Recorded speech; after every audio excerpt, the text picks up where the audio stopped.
Sensei, você não escutou o sino? Não. Eu toquei até 2 vezes. Não sei se as outras pessoas também não estão tocando. Pode ser que meu celular não dê para então escutar o áudio. Eu não escutei nem no início os 3 toques do sino. Depois, se as pessoas também puderem digitar aí se escutaram ou não, só para eu ficar atento com isso. Tá, Ah, mas todo também mundo. Ó, também não não, ouvi. Ó, também também não não ouvi. ouvi. Então peço desculpa porque eu fiz com o celular, só eu escutei o primeiro e o segundo.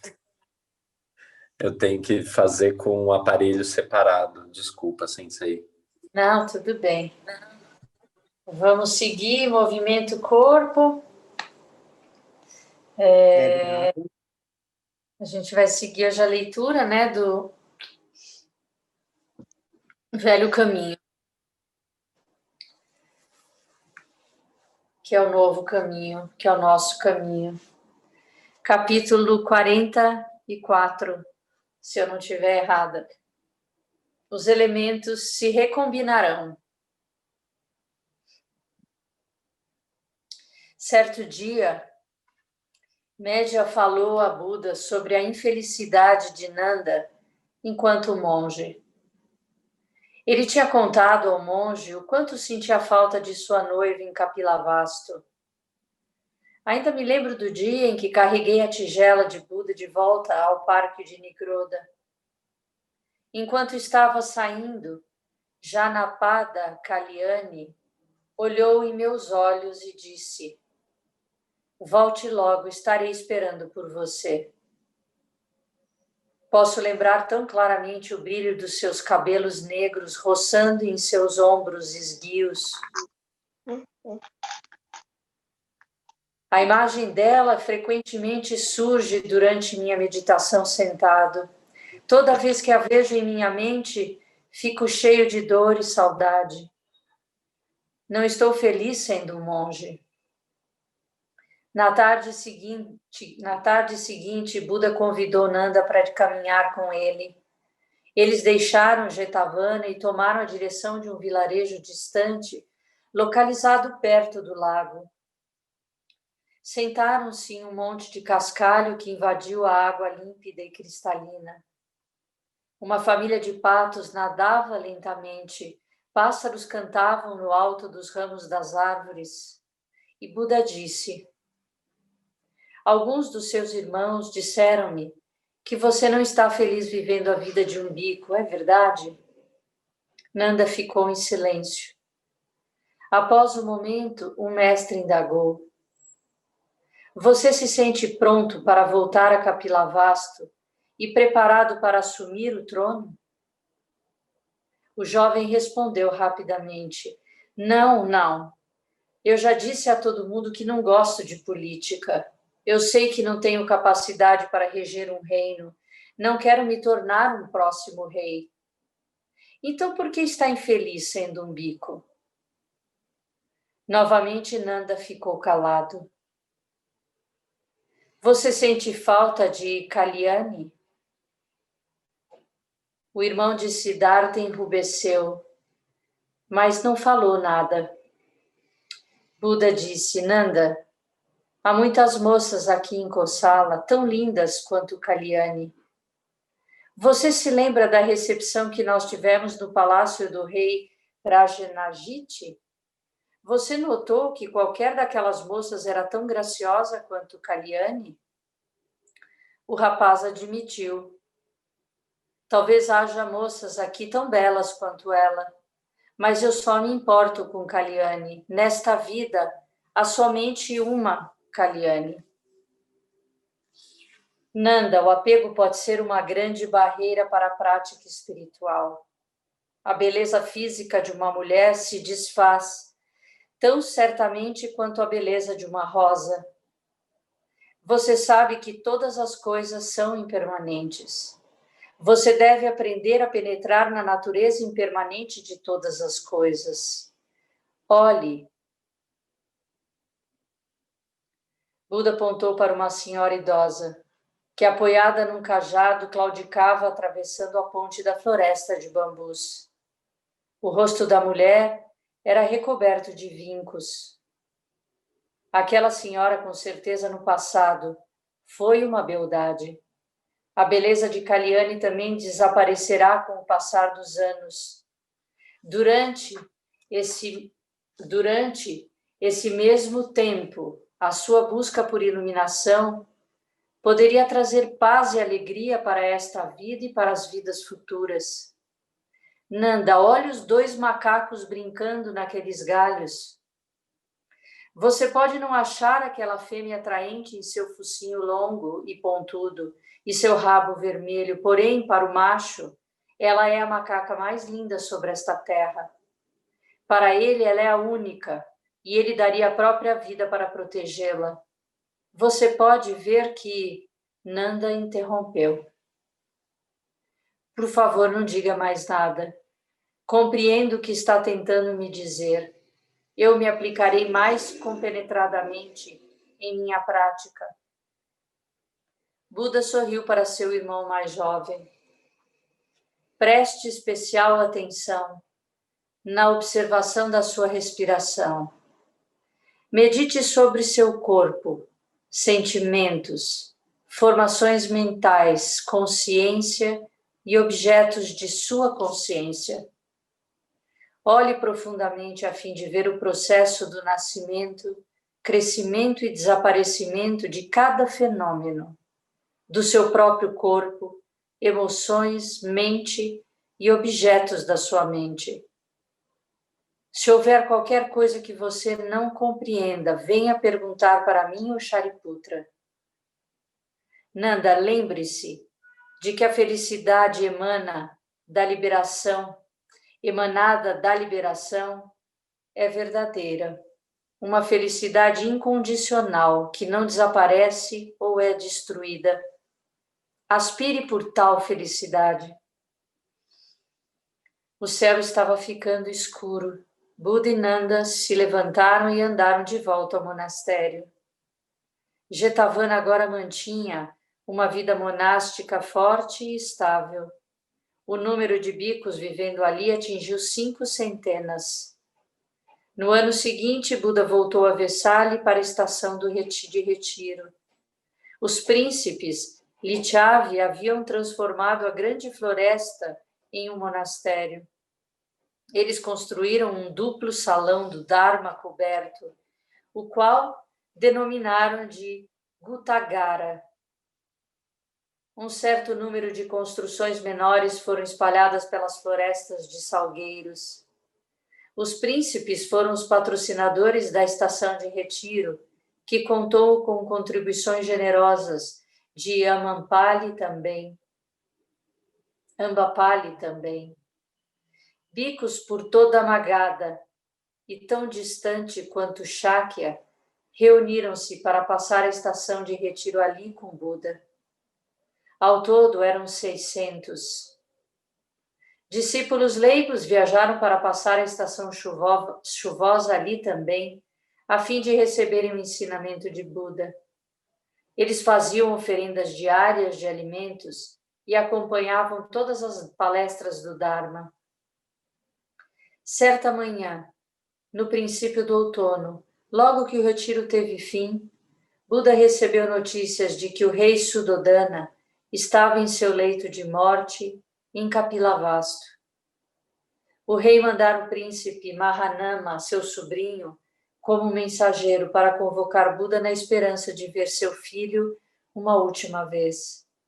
Diante do chamado especial de Mahananda, Buda concordou em viajar de carruagem a fim de poupar tempo. Anuruddha, Nanda, Ananda e Raula o acompanharam.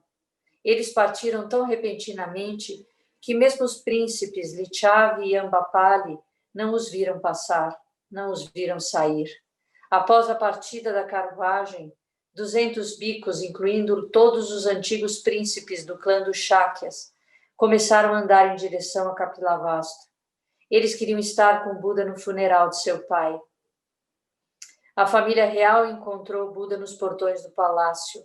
Mahaprajapati conduziu-o diretamente para os aposentos do rei. O rosto do rei, pálido e fosco, iluminou-se quando ele viu o filho. Buda se sentou no leito e colocou a mão do rei na sua. Ele, agora com 82 anos, estava magro e frágil. Buda disse: Pai, por favor, respire gentil e lentamente. Sorria. Nada é mais importante do que a sua respiração neste momento. Nanda, Ananda, Raula e Anuruddha e eu vamos respirar junto com você. O rei olhou para cada um deles. Ele sorriu e começou a seguir sua respiração. Ninguém ousou chorar. Após um momento, o rei olhou para Buda e disse: Vi claramente a impermanência da vida e que se uma pessoa quer felicidade, deveria não se perder numa vida de desejos. A felicidade obtida por se viver uma vida de simplicidade e liberdade. A rainha Gotami disse a Buda: Nestes últimos meses, o rei viveu muito frugalmente. Estava realmente seguindo seus ensinamentos. O seu ensinamento transformou a vida de cada um de nós aqui. Ainda segurando a mão do rei, Buda falou: Pai, olhe profundamente para mim, para Nanda e Raula. Olhe para as folhas verdes nos ramos do lado de fora da janela. A vida continua. Assim como a vida continua, é o mesmo com você. Você continuará a viver em mim, em Nanda, em Raula e em todos os seres. Este corpo provisório surge dos 4 elementos, os quais se dissolvem apenas para se recombinarem novamente e infinitamente. Pai, não pense que devido ao fato do seu corpo estar desaparecendo, que a vida e morte podem nos amarrar. O corpo de Raula também é o seu corpo. Buda fez sinal para Raula aproximar-se e segurar a outra mão do rei. Um sorriso amoroso surgiu na face do rei moribundo. Ele compreendeu as palavras de Buda e não tinha mais medo da morte. Os conselheiros e ministros estavam todos presentes. O rei pediu que se aproximassem e com uma voz débil disse: Durante meu reinado, com toda certeza, eu os admoestei e importunei. Antes de morrer, peço o seu perdão. Os conselheiros e ministros não puderam conter suas lágrimas. O príncipe Mahanama ajoelhou-se diante da cama, dizendo: Majestade, você foi o mais virtuoso e justo dos reis. Nenhum de nós tem qualquer motivo de perdão com relação a você. Mahanama prosseguiu: Humildemente, eu gostaria de sugerir que o príncipe Nanda agora deixe a vida monástica e retorne a Kapilavastu para ascender ao trono. Todo o povo ficaria feliz em ver seu próprio filho como rei. Eu prometo auxiliá-lo e apoiá-lo com todo o meu ser. Nanda olhou para Buda como se suplicasse ajuda. A rainha Gotami também olhou para Buda, que falou suavemente: Pai, ministros, por favor, permitam-me compartilhar meu modo de ver esta questão. Nanda ainda não possui a inclinação ou habilidade para servir como um regente político. Ele precisa alguns anos mais de prática espiritual para estar pronto e assumir tal tarefa. Raula tem apenas 15 anos e é jovem demais para ser rei. Creio que o príncipe Mahanama é o mais qualificado a se tornar rei. Ele é um homem de grande inteligência e talento, assim como um homem de compaixão e entendimento. Além disso, tem servido ao rei como conselheiro-chefe pelos últimos 6 anos. Para o bem da família real, para o bem do povo, peço que o príncipe Mahanama aceite esta difícil responsabilidade. Mahanama juntou as palmas das mãos e protestou. Temo que meu talento esteja muito aquém do que é requerido de um rei. Por favor, majestade, senhor Buda e ministros, escolham alguém melhor qualificado do que eu. Os demais ministros votaram pela aprovação da sugestão de Buda.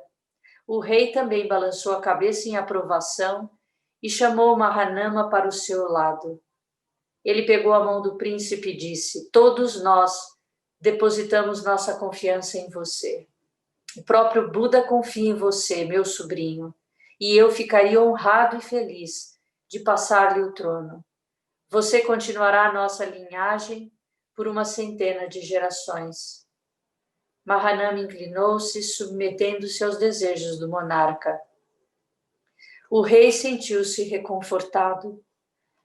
Agora posso fechar os meus olhos em paz. Estou feliz em rever Buda antes de deixar este mundo. Meu coração está agora sem quaisquer preocupações. Não tenho arrependimentos ou amarguras. Espero que Buda possa permanecer em Kapilavastu por um tempo, a fim de auxiliar Mahanama nos primeiros dias de seu reinado. Sua virtude, Senhor Buda, garantirá ao nosso reino uma centena de gerações de paz. A voz do rei enfraqueceu, tornando-se quase um sussurro.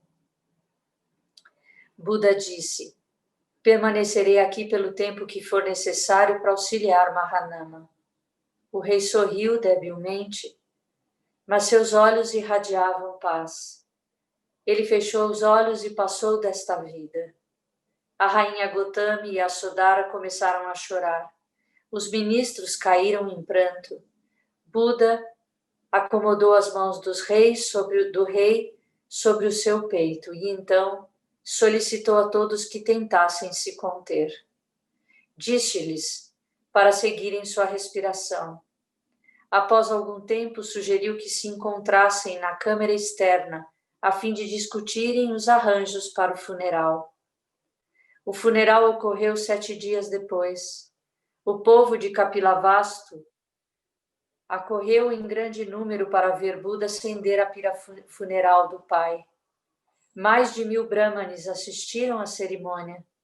O funeral do rei Suddhodana, porém, foi realizado com a presença de 500 mantos, cor de açafrão dos bicos que representavam o caminho de Buda. Em adição às preces brahmanes tradicionais, sutras do caminho foram cantados.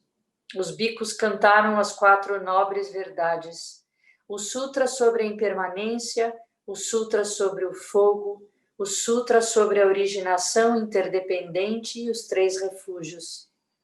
Eles cantaram na língua Magadhi, a qual era falada por todas as pessoas ao leste do Ganga. Buda lentamente circundou a pira funeral 3 vezes. Antes de acendê-la, disse: nascimento, envelhecimento, doença e morte ocorrem na vida de todas as pessoas. Deveríamos refletir sobre nascimento, envelhecimento, doença e morte todos os dias, a fim de evitar de nos perdermos em desejos e sermos capazes de criar uma vida dotada de paz, alegria e contentamento. Uma pessoa que atingiu o caminho olha para o nascimento, envelhecimento, doença e morte com equanimidade. A verdadeira natureza de todos os dharmas é que não há nem nascimento, nem morte, nem geração, nem destruição, nem crescimento, nem decrescimento.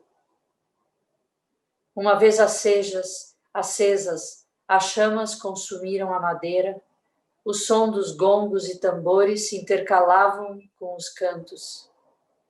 Após a coroação de Mahanama, Buda permaneceu em Kapilavastu por 3 meses. Um dia, Mahaprajapati Gotami visitou-o no Parque Nigroda. Ela ofereceu alguns mantos e também pediu para ser ordenada monja. Ela disse: se você permitir que mulheres sejam ordenadas, muitas serão beneficiadas. Entre o nosso clã, muitos príncipes deixaram o lar para tornarem-se seus discípulos. Muitos deles tinham esposas. Agora, as esposas deles desejam estudar o Dharma como monjas. Eu mesmo quero ser ordenada. Isso me traria grande alegria. Este tem sido meu único desejo desde que o rei faleceu. Buda ficou em silêncio por um longo tempo antes de dizer: não é possível. A rainha Gotami suplicou: sei que este é um assunto delicado. Se aceitar mulheres na sanga, terá de defrontar-se com o protesto e a resistência da sociedade, mas não acredito que tenha medo de tais reações. Depois de um breve silêncio, Siddhartha falou: em Rajagaha também há algumas mulheres que desejam ser ordenadas, porém não creio que seja o momento adequado. As condições ainda não estão maduras para aceitar as mulheres na sanga. Gotami suplicou por 3 vezes, mas sua resposta foi a mesma. Profundamente desapontada, ela partiu. Quando retornou ao palácio, contou a Yasodhara a resposta de Buda. Em alguns dias, Gautama voltou para Vesali. Após sua partida, Gotami reuniu todas as mulheres que desejavam ser ordenadas. Elas incluíram certo número de moças que jamais tinham casado. Todas as mulheres pertenciam ao clã dos Shakyas. A rainha lhes disse: eu sei, sem sombra de dúvida, que no caminho do despertar todas as pessoas são iguais. Todos têm o germe da iluminação e liberação. O próprio Buda afirmou isso. Ele aceitou intocáveis na sanga. Não há razão para não aceitar mulheres. Somos pessoas completas também. Podemos alcançar a iluminação e a liberação. Não há razão para considerar as mulheres como sendo inferiores. Sugiro que raspemos nossas cabeças, livremo-nos de nossas joias e roupas finas, coloquemos mantos amarelos de bicos e andemos descalças até Vesali, onde iremos pedir para sermos ordenadas. Dessa maneira, provavelmente, Buda e todas as pessoas que somos capazes de viver em simplicidade e de praticar o caminho, provaremos a Buda isso. Palmilharemos dezenas de quilômetros e mendigaremos nossa comida. Esta é a única chance que temos de sermos aceitas na sanga. Todas as mulheres concordaram com Gotami. Viu nela uma verdadeira líder. E Yasodhara sorriu. Há muito tempo admirava a força de vontade de Gotami. Ela não se deixava abater por qualquer obstáculo, como já havia provado em seus anos de trabalho em favor dos pobres junto com Yasodhara. As mulheres acertaram o dia para colocarem seu plano em ação. Gotami disse para Yasodhara: Gopa, seria melhor se você não viesse conosco desta vez. As coisas podem ser um pouco mais fáceis. Assim que tivermos sucesso, haverá muito tempo para você se juntar a nós.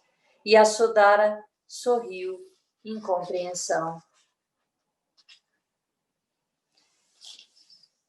Que alegria eu estar lendo esse capítulo hoje.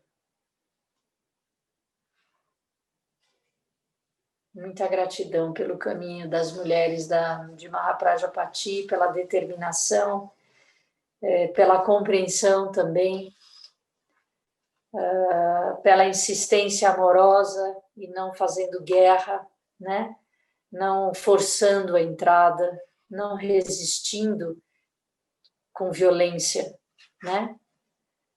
Sustentando um desejo sincero. Engraçado porque um pouco antes do Zazen, eu estava trabalhando nas dedicatórias que a gente vai começar a fazer nas preces da Sala Terigata, né, da nossa sanga.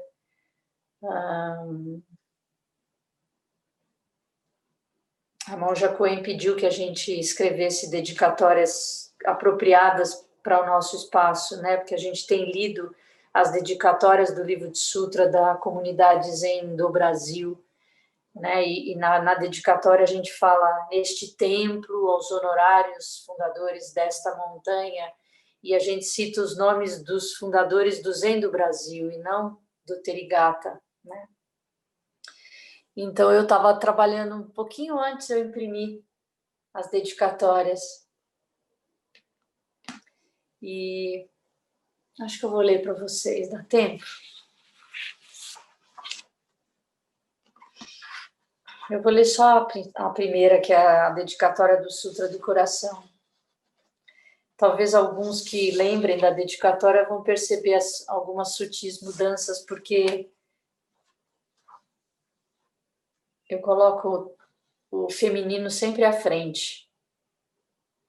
Oferecemos os méritos da leitura do Sutra do Coração, da grande sabedoria completa, ao grande e venerável mestre fundador Shakyamuni Buda, a grande mestra primeira monja histórica Mahaprajapati Dayosho, ao grande mestre ancestral superior Joyo-Eihei Dogen Dayosho, ao grande mestre ancestral maior Josai Keizan Jokin Dayosho, a cada uma e a cada um dos Budas ancestrais da transmissão histórica, neste espaço de prática Therigatha, as fundadoras honorárias desta montanha, Shingetsu Koen Dayosho, Kakusen Shundo Dayosho e Charlotte Jokubek Dayosho, a todas as sucessoras e sucessores históricos,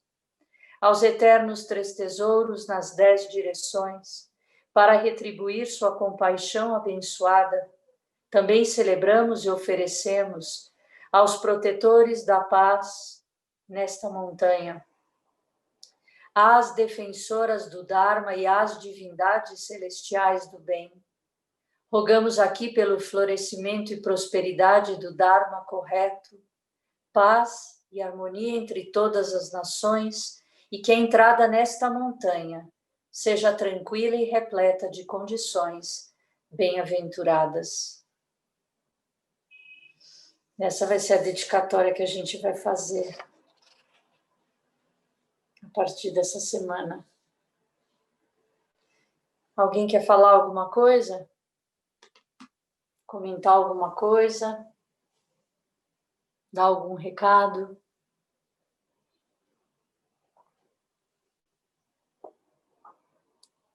Então, vamos encerrar fazendo a retribuição. Quer falar, Rokyo? Não. Então, vamos fazer a retribuição de mérito.